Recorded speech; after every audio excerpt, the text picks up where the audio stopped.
Alrighty, hello all and good afternoon and welcome to another Secret Sunday session for today. Today I'm joined by Nat from Plenty and Well, and we're going to get a bit of her story today and what she does. So to start off, Nat, what is Plenty and Well and what do you do? Yeah, so in a nutshell, Plenty and Well is my business where I do online mindset coaching for women identifying folks with chronic illnesses. So taking the kind of what I saw as the missing piece in a lot of chronic illness, treatment, obviously it's so focused on the physical body, which is great, right? Like medication and diet, and it's also needed. But then there is that mindset piece with, there's a lot of anxiety, there's fears. And so I coach women on how to accept their diagnosis, find confidence again, and find true optimism without disregarding what they're going through or leaning into toxic positivity. So that's what I do in a nutshell. That's awesome. And why did you decide to start this business?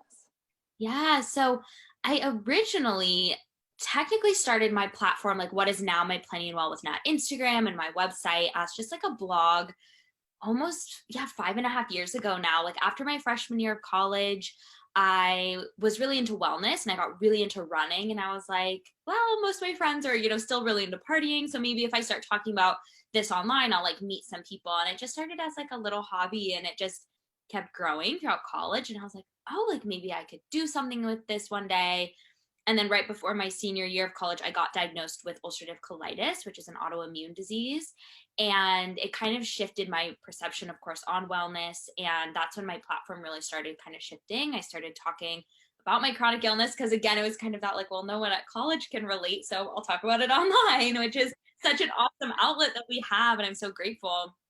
And when I decided that I wanted to take it on full time, I was just like, what do I want to give back to this community that's given so much to me? And I saw more and more that it was that mindset piece. And I had been on this big journey of mindset work, and it really got kicked off. I was hospitalized 2018 because of my ulcerative colitis. And it was like in that moment in the hospital bed, I was like, I need to help other people on this journey I've been on, because so many other people are probably in this position and don't have these tools that I've been using to, feel hopeful and, get myself out of this dark hole. So that's kind of what made me kickstart what I do now. Awesome. And just talk me through for those, and including myself, that don't know about or what is your autoimmune disease. So what is it?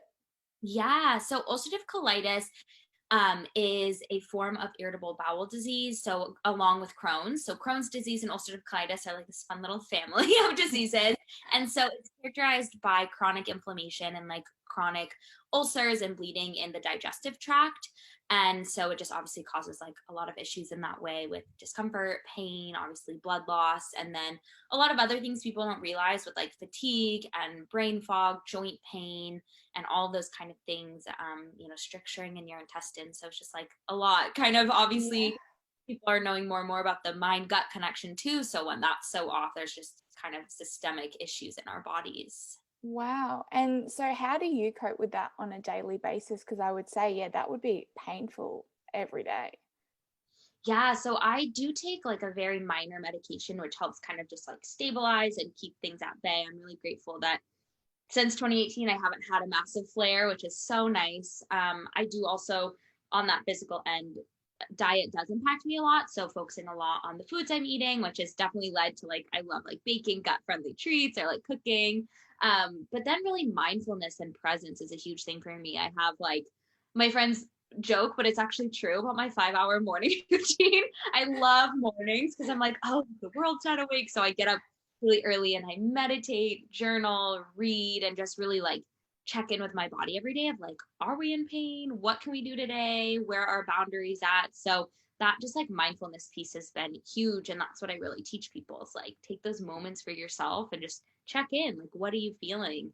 And I feel like that helps me a lot. Do you find that you still have days where you really just do struggle? Oh, definitely. I had a day, honestly, just last week, and I'm grateful they're a lot, farther. Is it few and far between, far and few between, whatever the cliche is saying. But I tried reintroducing a food last week I hadn't had in a couple years, because I was like, I'm doing so well, maybe I can eat it. And it did not go well, and I just was in so much pain, and my brain fog was so bad. I was driving, and I was like, I think I should get off the road. I don't think can't even drive right now.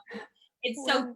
like great that my clients obviously understand. So I just took all my calls from bed and just really put no pressure on myself, let myself nap, and just, I think that's also obviously working for myself. It's so great I can do that, but just allowing myself to take time and not get mad at my body for just giving me signals. I mean, I needed to know that food doesn't work for me. So trying to show gratitude for my body rather than getting mad at it.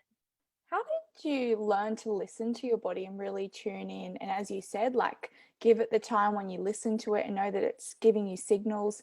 A lot of people, I think, struggle not knowing.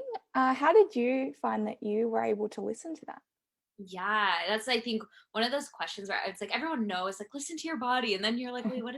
You like, how do I do that? And that's definitely something that I've been asked about a lot. So I'm glad we get to chat about it.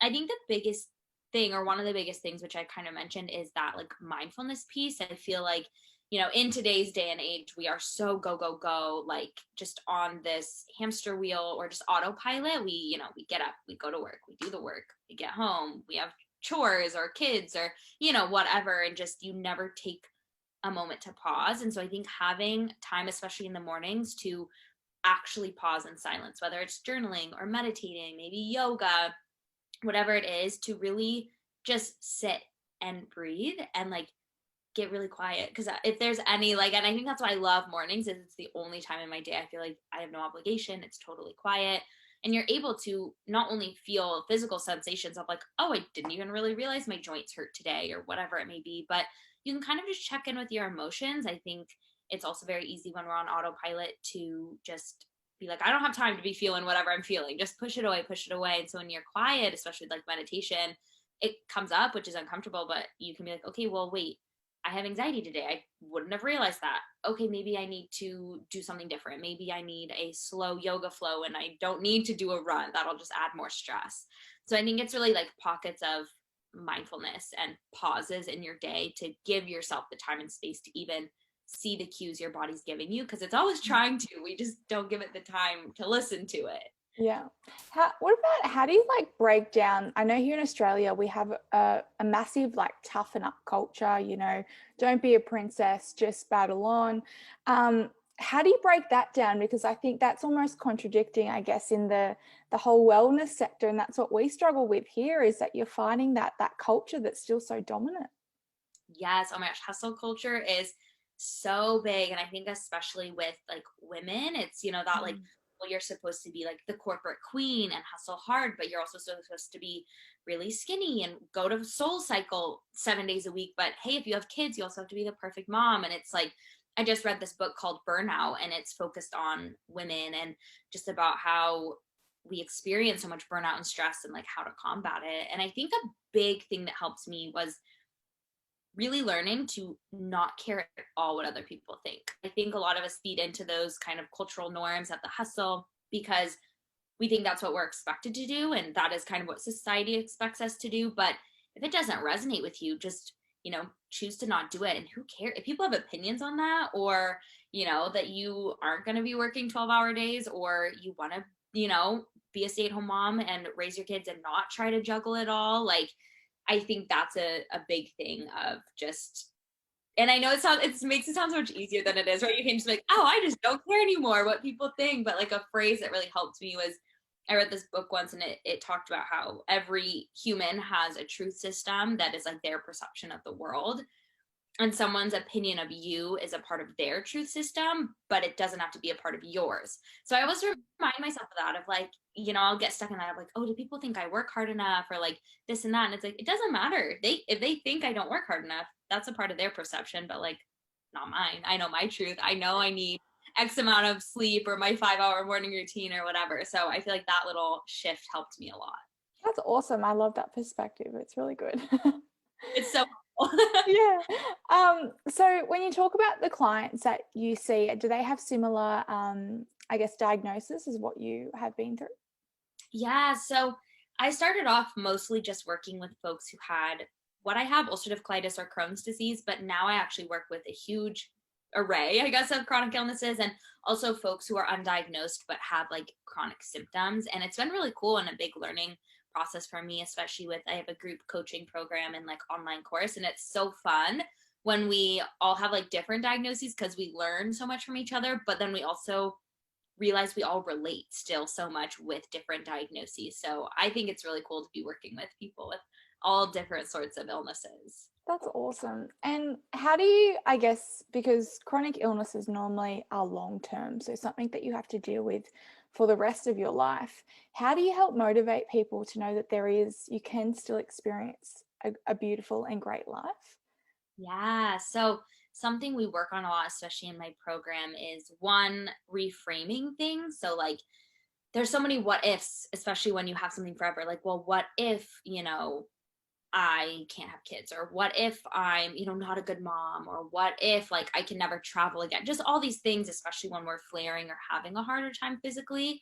And I always have them write then the opposite also, like write down all those crazy negative what ifs and then like write the other side, and just reminding people of like those dualities, that like you don't have to pretend those scary what ifs aren't true, because sure, they could happen. I'm not going to sit here and pretend like no, no, no, but at the same time there's a 50-50 chance like something beautiful could happen. You could be able to have kids, or you will be the best mom, or you will be able to travel again. So always just like reminding them that their brain hooks onto those scarier what ifs, because they think, oh, if I think about them, I'm controlling it.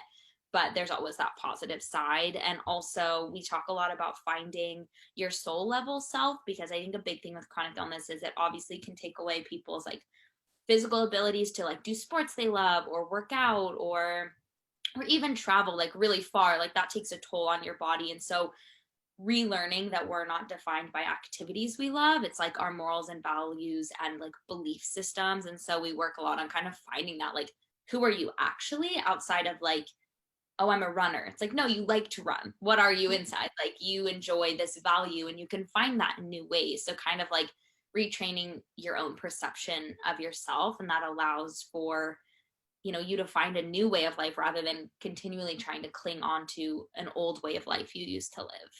That's awesome. And because I was going to say, how do people with chronic illness sort of deal with not having, I guess, the body or the pain free that they used to have? I would say that would be quite, I guess, depressive as well if you can't be in the state that you once were.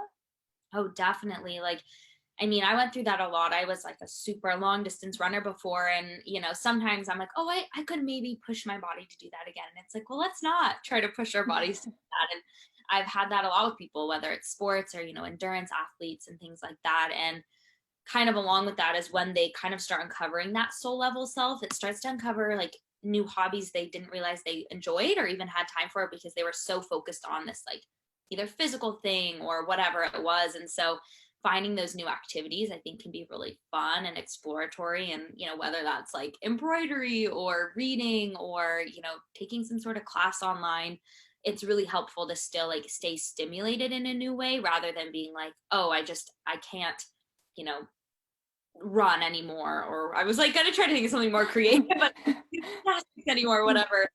But hey, I can do these things, or like I didn't realize I love to garden, or just something like that, of trying to find new things that spark similar joy but in different ways. Do a lot of people, do you find in your experience, I guess, lose their identity in that sense if they've been so involved with something like that?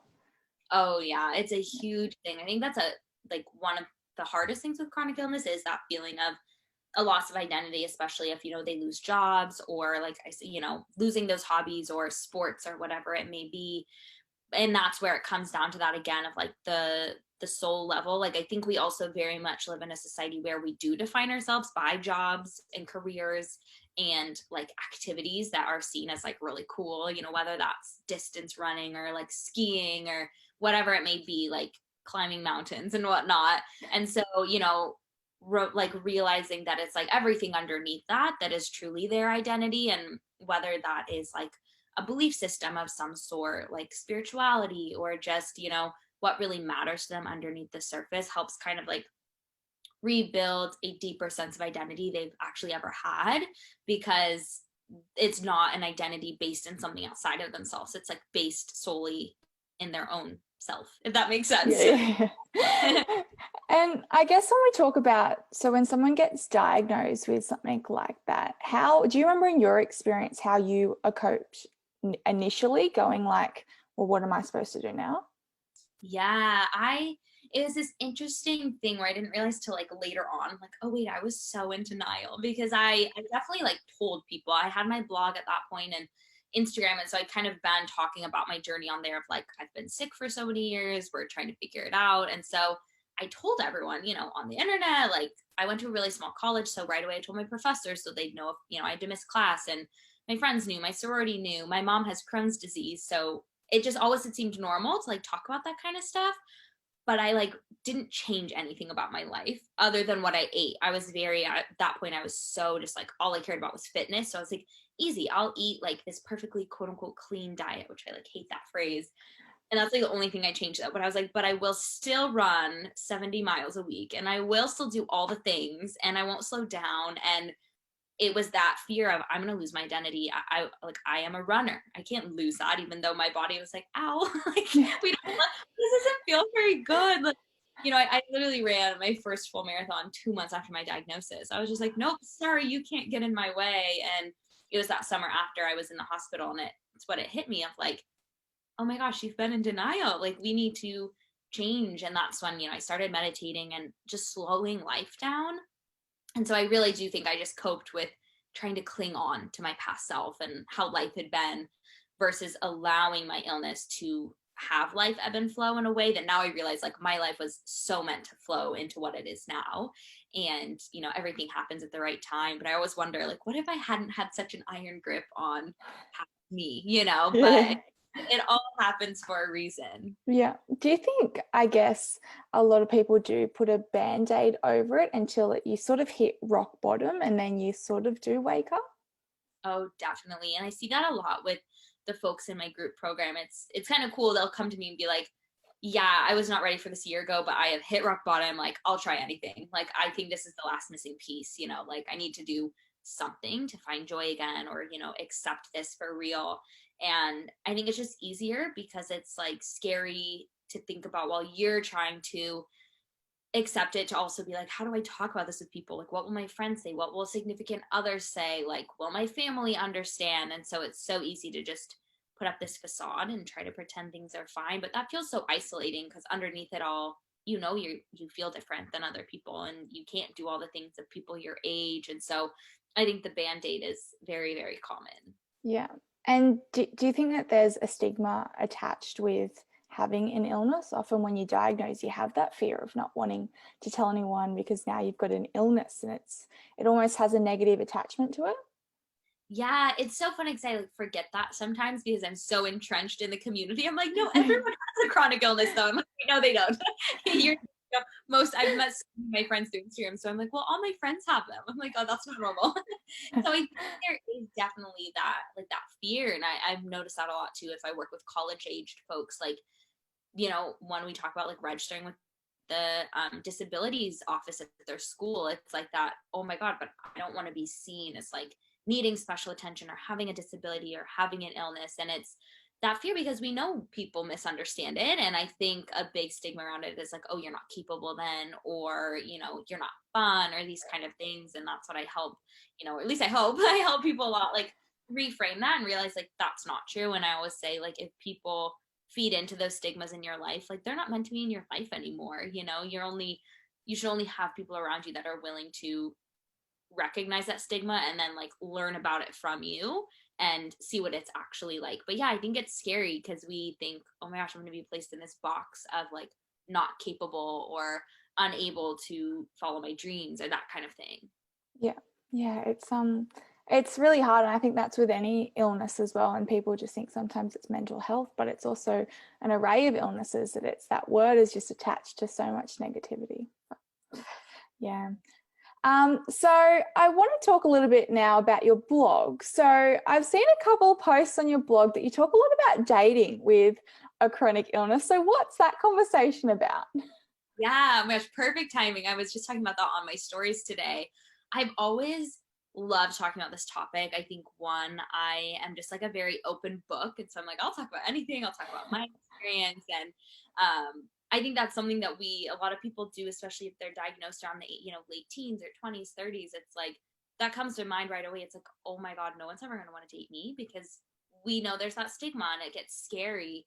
And so a big thing I try to like remind people of, and something I talked about today on my story, is reminding yourself that chronic illness should higher your standards rather than lower them because you're afraid no one better will come along. It's so easy with chronic illness. Like the first person who just isn't super mean, but like kind of quote unquote puts up with it, you're like, oh my God, he/she is the one, and then it's like, wait, they actually still aren't that nice about it, or, they don't really put in any extra effort when I feel sick, or whatever it may be. And so it's that, fighting against that fear that no one will come along and see you as lovable, and waiting for that person who literally doesn't even blink an eye and is like, what, like, why would that bother me? Like, of course I'll help you out, or, let's talk about this. Let's learn about what you're going through. And it is scary though to wait for that. But when you find it, I think it's just like one of those things that you're like, oh, okay, like that was worth it, to not settle for the person who,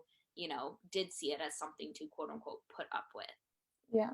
Yeah, wow. You also talk a lot about on your blog about being sick enough, and that idea that when you see someone that you don't know that they're sick, and then it's when you hear the story, how do you I guess help people deal with the fact that on the outside they look well and healthy, but then on the inside they will be struggling?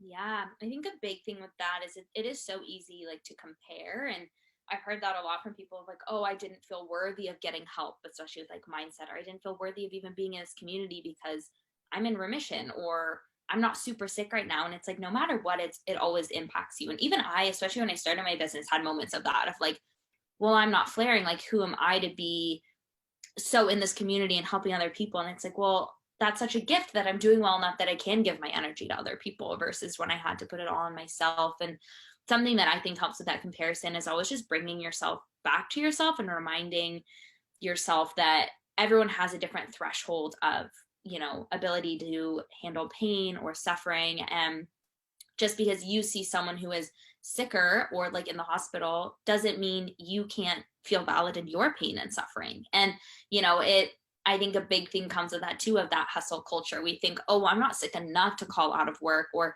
take a day off, or take an extra long lunch break because I'm in pain or something like that. So it's always reminding yourself that you have to put yourself first and choose your health first, and that there's no level of sickness you have to be at to get support or get help or want to be a part of the community. Because a lot of illnesses can't be seen at all. It's such a misunderstanding of invisible illnesses, for sure. Yeah. And when we talk about chronic illness, when do you know, I guess, to go seek help? Because I guess there's that fine point where you're like, oh, something's niggling me, maybe I should just put it off a little bit longer. Or is it you should just get help straight away as soon as something's bothering you? I would say sooner, rather than later, because sadly, I mean, it can take so long to get a diagnosis. It's so common to be like, oh, yeah, it took me 2 years or 3 years, because a lot of medical, I'm so thankful for healthcare professionals, but a lot of chronic illness fighters do get met with invalidation or gaslighting. And so we're told over and over by different doctors, like, oh, it's nothing, it's nothing. So starting right away, and I think just advocating for yourself that, truly believe in yourself and believe in what you're feeling, even if doctors tell you it's no big deal. Be like, no, give me this test and this test and this test. Like, I want to just know. Because when you do that, you can find out so much sooner. And you don't have to be like literally ready to go to the ER sick to get help. Like, you can just, the second you notice something feels off with your body, like, it's your body, you're the only one living in it, knowing that feeling, like, definitely get help. Yeah. Do you find that people as well, you're talking a little bit at the start about, I guess, rebuilding that relationship with your body, not saying that your body's a bad thing. People with a chronic illness, they lose that relationship with their body, as in self-love. Yeah, that's a huge thing, like this disconnect between you and your body when you have chronic illness, because I think it's very common when we feel sick or we're in pain or flaring to get mad at our physical body, of like, oh my gosh, my body's failing me. Why does it always do this? And something I, tell my clients a lot is reframe that, where you and your body are a team fighting against an illness. See the illness as like outside of you, but you and your body are a team. Your body being in pain or giving you these cues, one is telling you something, and it's just showing that it's fighting for you, and it's it's doing its best every day. So I think retraining your brain to be like, okay, no, I love you, body, like you're fighting for me. And that's where, again, that like mindfulness and slowing down comes in handy, because you're able to really kind of like nurture that relationship and learn to trust yourself again, so that you also don't gaslight yourself of like, oh no, I feel fine, or I'm not in that much pain. It's like, the more you trust in your body, and when it gives you a signal like that and you do something about it, the stronger that bond becomes.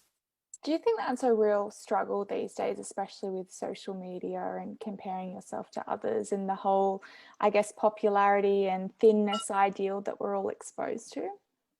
I definitely think so. And I think it's like this two-sided thing too with chronic illness. Is on one side, there's so much social media comparison with able-bodied people of, oh, I wish I could do that, or I looked like her, or I could travel or work out or whatever it is. But there's also just the comparison then in the chronic illness community. Like, our community is so strong on Instagram and it's incredible, but it's also easy to compare of, well, I'm not as sick as her, or, well, wait, why can she eat that and I can't with my illness? And so there's so much opportunity to compare, and it's, it makes it really hard to tune into your own body and listen to it. And so I always say, like, get rid of the noise. If you start noticing that, like, don't go on social media, go dark for 2 weeks on social media, delete the app, or just unfollow people that you can't help but compare yourself to. Like, that's not that person's fault, but maybe just unfollow them or mute them for a while, because it does make it hard to stay in your own body when you're always looking at other people's. Yeah. Does it take people a while to accept what they've been given and even, I guess, stop asking why and just deal with it? Yeah, and I think in a lot of ways, acceptance can kind of be a forever journey. I say this in metaphors, like acceptance can be like a game of chutes and ladders, where, especially with like my program, I'm aiming to give them tools, and it's a 7-week program. And some people by the end of it are like, 100% I've accepted it. But most people, it's like, I now have the tools to keep working on this. And when they're, in a good place and using those tools, they're, climbing up the ladders, but then something might happen or a flare and they, fall back down a chute, and that's okay. Like, it just ebbs and flows. But when you have those tools and, mindset tricks and things, you're able to get yourself back up so much faster. And I think it's important to like leave room when those kind of what if moments come up again, or harder moments, to like let yourself feel it and then work through it, rather than being scared of feeling that way of like, oh no, I'm going backwards. It's like, it's not always just this light at the end of the tunnel. It's like a back and forth tunnel. There's lights over there and here, and it's, it's not straight and narrow. And I think it's helpful to know that before working towards acceptance, so you don't get frustrated with yourself. Yeah. And on those negative days, how do you help people, or what do you tell people in ways that they can cope on those days? Because everybody has those days, but yeah, how can they get through them? Yeah, I think a big thing when, especially like what ifs come up and like big spirals, is I always say like take conscious pauses. So when you're spiraling, taking a journal and physically writing. So I find when you like write stuff down, it like interrupts your thoughts enough to like slow them. So you're not like just deep diving down the rabbit hole of whether it's fear or anxiety or the why me. Just like those thoughts go wild. And, I have them like write out what's in your brain, like get it out of your brain, all the thoughts, and then rewrite it, reframe it into something that isn't toxically positive, but, you know, reminds you of those dualities, that the opposite could happen, good could happen. Or, what have you learned through this journey? Like, how are you going to show yourself love through this moment of hardness? And really like writing down that switch is just helpful to get yourself out of your brain for a minute and, remind yourself, oh, I'm here right now. I'm in the present. It doesn't matter 10 years down the road, where my illness is at, because I'm not there yet and I have no clue. I can't control that. So I think reframing and pausing long enough to do so is really, really helpful. And then just like giving yourself compassion and letting yourself feel those things. And sometimes I'll suggest even like giving yourself a time limit to like feel those things. Of even me, when I'll just have days where I'm like, I just need to cry and I'm just like upset about something, I'm like, you have 3 songs, and I put the 3 sad songs on. I'm like, cry, get it out.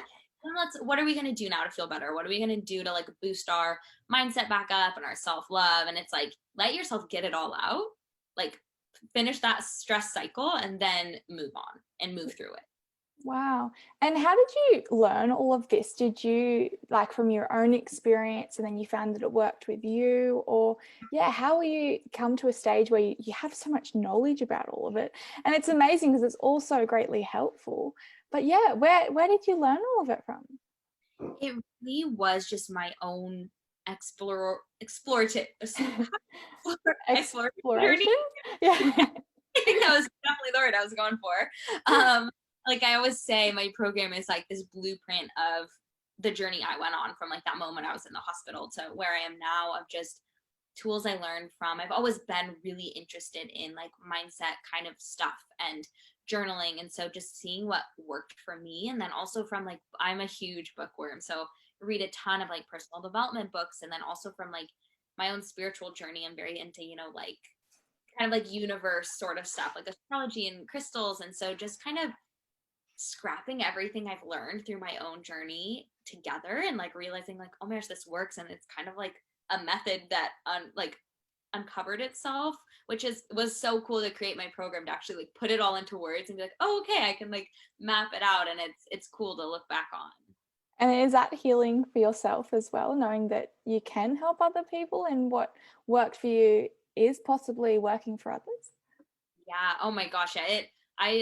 I'm so obsessed with what I do. Like it gets me out of bed in the morning. Like I'll be skipping down the street sometimes. Like I love it, because when I hear from like my clients and members of my program that it's working and that it's helping them, it's just like the coolest feelings. I think too, in my harder moments, I just remind myself, I'm like, there's purpose in this pain. Like I 100% believe I was given this for a reason. And like, this is the reason. Like I was so meant to have this and hit the rock bottoms and have the suffering, because now I get to help other people in a way I wish I could have been helped. So it's the most rewarding thing. Yeah.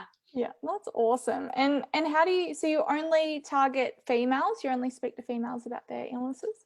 Yeah, so anyone who identifies as a woman, for one-on-one, I would definitely work with men, or male identifying folks. But with the program, just so there is that also underlying like experience, as identifying as a woman in the world can be a little different. I think it'd be really cool one day, because I've had some interest from men to do like a round with men, but I'll have to see, just because since I'm a woman, I'm like, are they gonna?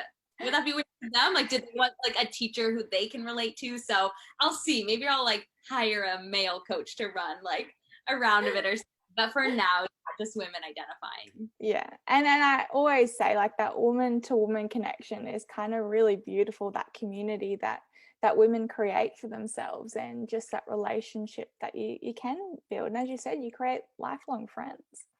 Yeah. And being able to like connect with women who are just like so genuinely wanting to support you, because they get what it's like to live with chronic illness, especially like the age range usually I work with, is late teens through mid 30s. And so it's kind of this age range too, where you feel like no one else gets it. 'Cause you're like, well, all my friends are just out having fun or partying, being spontaneous, like dating. And you're like, I'm in pain a lot. And so meeting other women who feel that way, and you can like laugh about it, find humor in it, like text them and know like you're going to get it when I say, oh my gosh, I'm flaring again, rather than just showing me like empathy. It's just such a surreal feeling when you like make that first chronic illness friend. You're like, oh, this is so fun. It's like we're in a club we didn't want to join, but at least we're in it together. That's awesome. And so if we talk about case scenarios, for example, if like a mum, for example, was dealing with a chronic illness, how is she going to prioritize herself in a situation where she's got to look after a family? Yeah, that's a big one.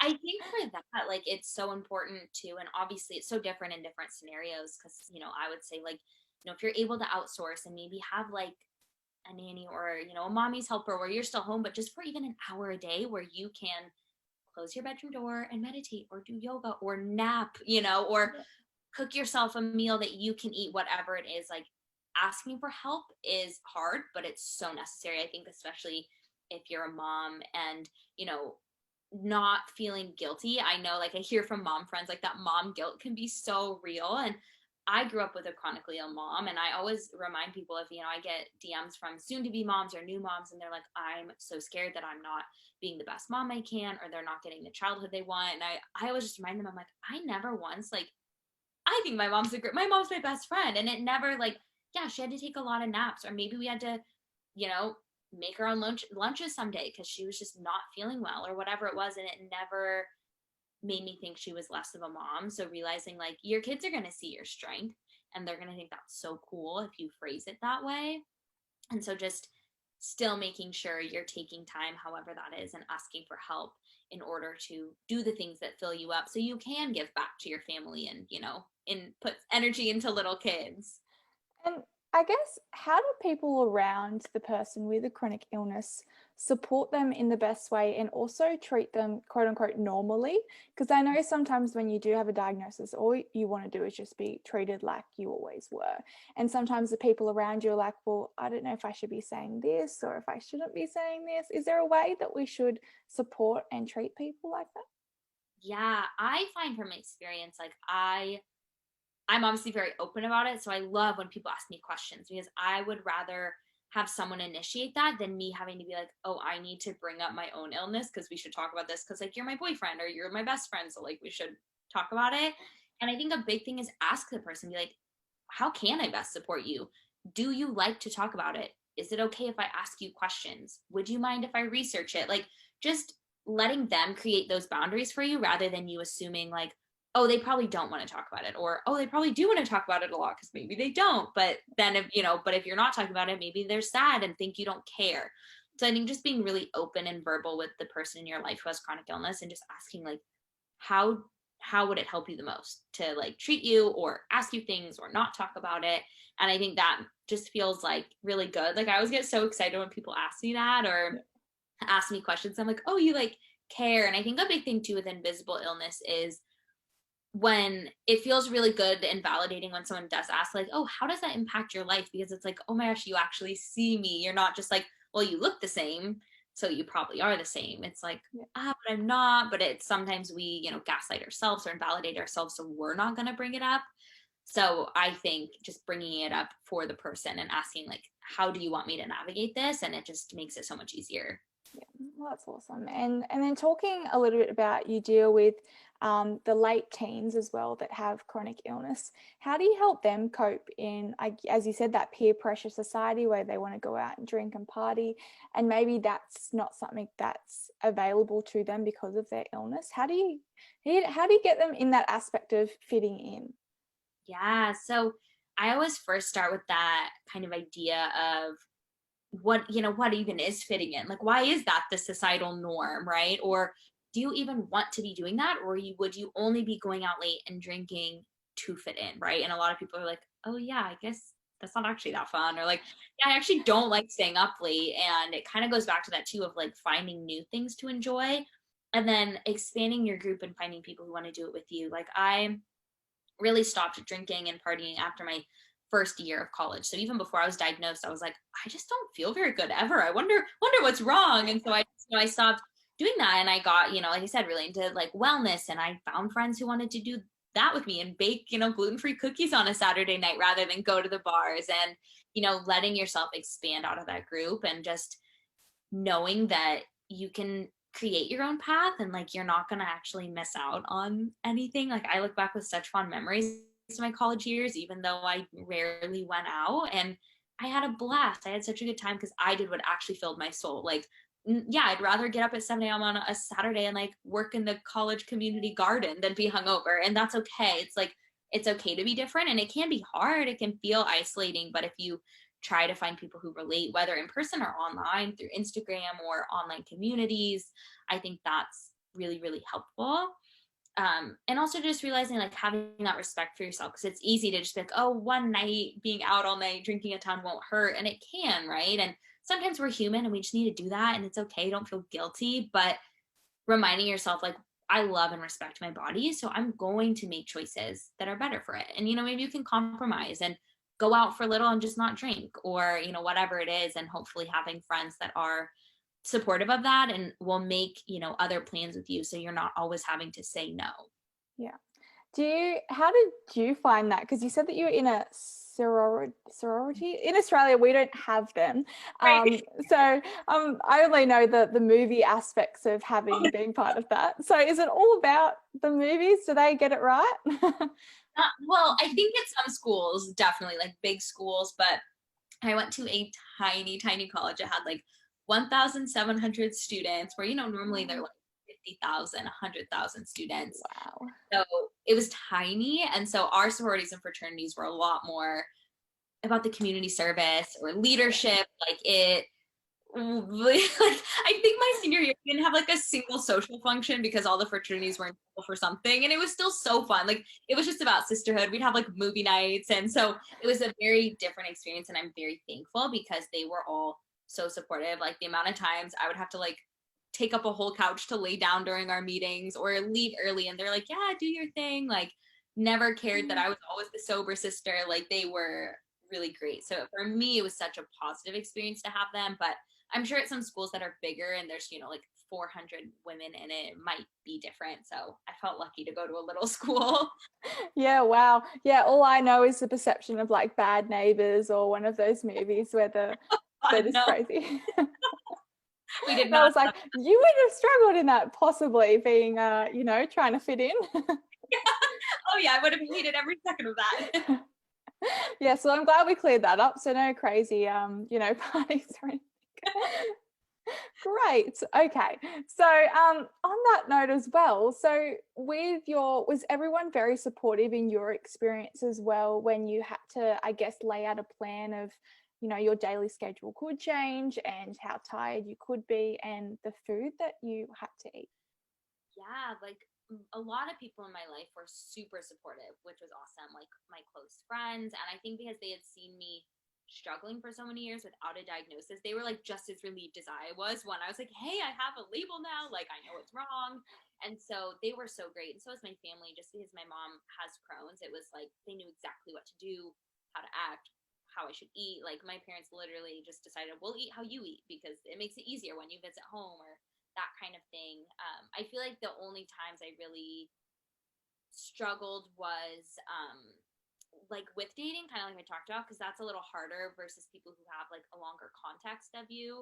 So even like professors or bosses in college, like again, such a small school, they knew like they're like, oh, I Yeah. read your blog post, I know you got diagnosed, like and they were always so receptive and letting me leave early or whatever. But I think with dating it would be hard sometimes. Definitely ran into people who would get really frustrated of like, oh my gosh, you're sick again, like, oh, we have to cancel our date again. And it's like, well, I already feel bad. And I think with that it's hard because they don't have any other context, so I feel like they weirdly have less empathy. But there's also good ones out there. I don't want that to scare anyone listening. And with those people you say goodbye. I know what you do. That's more where I feel like I was met with like misunderstanding or like non-support. Yeah. Did you have a fear of judgment, I guess, being out in the world? And also, I guess, when you do go to a date and you may have to say and like check the menu and make sure everything's right so that, you can feel the best that you can. Did you ever, fear that you were being judged all the time? I think at the very beginning, but I always say I'm like not the best at giving thoughts on this just because of my platform. Like I was already so used to just like very vulnerably sharing my life and health journey on the internet, where such a blessing. Like I think some people can get very caught up in that and fear more judgment, like trying to like put this facade up on Instagram. And I'm like, I don't have the time to put up a facade. Like, so I feel like that helped me so much because I'm like, if I'm going to talk to almost 40,000 people on the internet about my gut health issues, like what this one dude can hear about it too. Like he can deal with me picking the restaurant, looking at the menu before. And I think it is just a big lesson of like, again, like it doesn't matter what other people think. But I think that fear of judgment is very, very real, just because also like we know that chronic illness and especially invisible illnesses are very misunderstood. And so it's scary to think, okay, I'm about to be vulnerable and how are they going to react? And so I always say, if someone reacts poorly to you being vulnerable about your illness, that says everything about them and nothing about you. Like it is not a reason to feel shameful or regret saying anything or feel like, oh, I'm an embarrassing person. It's like, no, it just shows that that person doesn't have a lot of maturity or empathy or understanding. And like stand true in how you know, what you said. Because if they had responded in a great way, like you wouldn't be questioning yourself or what you said. So no matter how someone responds, just like stand strong in making the decision you made by telling someone. Yeah. And you spoke a little bit about how your mum had Crohn's disease, is that right? How did she cope when you found out about your diagnosis? Did she feel, I guess, guilty in a sense, being a mum, that you were now having to go through something similar? I At first I feel like if she did feel that way, she didn't really let it show. I think definitely she put on like a very brave face for me, and we both kind of just went into like fixer mode. Like literally the second I got home from getting my diagnosis, we're like Googling like, how should I be eating, what medication should I go on, like just went into action mode, which I think was helpful. But I definitely know when I was in the hospital like that year after my diagnosis, like she did have a hard time and, you know, would cry and be like, I feel so bad. And I would always just be like, what would be the opposite? Like just not giving birth to me? Like, again, I think everything happens for a reason. No matter what, I was going to come into this world with this. So like, I'm glad I'm at least here. Like, thank you for birthing me. Um, so I think she definitely struggled with that a little, but I think now her seeing what I do, I think all those thoughts are gone, because she also realizes like, oh, you were literally born to do this and I birthed you. So go me. So I think like, you know, and she sees it. I've told her enough times, we've had so many good conversations about like, oh yeah, I tell people all the time that I never had an ounce of being angry at my mom or like, oh my gosh, how could she have given me this? Like it never even crossed my mind. And so I think since then, you know, she doesn't have those thoughts anymore, which is great. Do you think that's put you, I think, grown you guys like stronger, having that connection? Yeah, we've always been like two peas in a pod. I was homeschooled up until sixth grade. So until I was 12, I literally spent 24/7 with my mom. And so we're just like, we're like the same person. We have the same personality type. We look the same. It's so funny. We'll like text each other the same thing at the same time. Like it's weird. We have like such telepathy, but it definitely brought us even closer because it's like she's my go-to person where like, hey mom, I'm having this flare, feeling this way. And she's like, oh, I felt like that last week. And it's just again that like shared connection is really cool in like a weird way. Because it's obviously not like a fun thing, but being able to relate and have her support from a place of relatability is just really cool. Yeah, it's that weird, really like mum connection. I always find when I go to my mum and I just look at her, and if I'm feeling not that great, the tears just start flowing. She doesn't even have to say anything, and I'm like, oh no, you're here. That's exactly it. It's the look. You're like, I'm gonna cry. I'm gonna cry. I was holding it at the mom look. Yeah. Oh, they're beautiful. I love the mum connection. It's really nice. And then our last thing, just to end, what advice can you give someone that's just been diagnosed or is that's suffering with a chronic illness and that's going, I can't do this forever. I see this is my long-term, almost my outcome, and I don't want to do this. What's your advice to help them switch that mindset and look at alternate ways at life? I think the biggest thing I would say is like find your people, because once you start creating a community of people that understand, you will just automatically like learn so much from them. You'll learn to ask for support. You'll, you know, start to realize that just so many things from other people. And if you're just in your bubble of, let's say you're in college and you don't know a single other person with it, of course you're going to feel like such an outsider, you know, super isolated and try to just cover it up. And when you start creating a community and talking to other people about it who get it, like you gain so much confidence. And I think that's the biggest thing, is trying to like regain that confidence, and leaning on other people to do so is huge. I would say first and foremost, before, you know, like just diving straight into like, you know, you don't have to go straight into like, oh my gosh, I need to like learn everything and go right away on this acceptance journey. Is just like finding people who get it and can validate you and remind you over and over that like you're worth getting help and, you know, trying to grow and accept it. That's awesome. And everyone out there, know that you're not alone. I mean, there is a community out there waiting for you. So go and find it. That's awesome. And it's great that your community is excelling so much, and it's phenomenal what the work that you're doing. So you should be so proud. And I'm very grateful that I was able to speak to you today and connect, because as I said, you're doing amazing work for not just women around the country in America, but also yourself. Like, you are doing phenomenal from where you started. So good on you. Thank you so much. This was so fun to be able to chat about this. Always lights me up and makes me extra excited to keep doing what I do when I get to like talk to people like you and connect. Yeah, no, it's phenomenal, and especially from across the world. It's who would have thought? So cool. Yeah. So thank you everyone today for joining us for another Secret Sunday session. We'll be back with you guys soon with another one. But once again, thank you, Nat, for joining us today. And I hope you all learnt a lot because I know I did. Bye. Bye.